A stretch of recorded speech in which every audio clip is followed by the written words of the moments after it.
I'm here in Austin, Texas for a little speaking engagement tonight, book reading. We're going to have some fun with Brave New Books, and I'm really excited to be escorted through Austin with Come and Take It, and we're going to be going on a little open carry march here through Austin. For people that appreciate the activism that I've done and the fact that there are a lot of people who have had their rights taken away, it's nice that, to know that there are those willing to stand up and at least look out for me while I'm here, and I feel like I've got the best armed escort I could possibly hope for.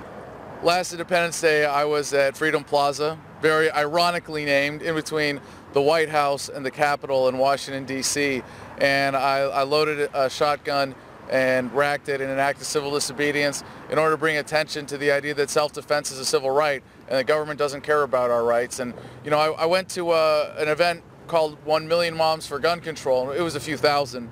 And I had a sign that said, how will you take my guns away? I'm a gun owner, let's talk. And I feel a little naive in how this played out as someone who makes a living talking about the threat that government represents. And, silly me, I expected that I might get a fair shot at a constitutional trial or some absurd idea like that, when in reality this ended up leading to the second time they sent more men after me than bin Laden with the SWAT team raid on my home. Actually got one helicopter more than they sent after bin Laden as well, an armored vehicle, over 40 officers, and I ended up doing 4 months in jail, including 2 months in solitary confinement. So that's how they will take your guns away. That's what gun control looks like. And I definitely underestimated the cost to myself as a result of that civil disobedience, but by paying that cost, we raised a lot of awareness, we spread the message to a lot of people, and those people that are dealing with there got a heavy dose of it through local television, where they loved playing that 22-second video over and over every time I went to court. We are the final American revolution.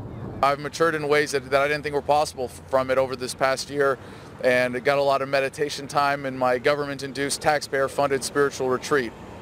I'm moving to Los Angeles to relaunch Adam versus the Man, apply the lessons that I've learned the hard way over this past year. For anybody that wants to help, I got out of jail and really was starting from scratch with everything that was stolen from me while I was in jail.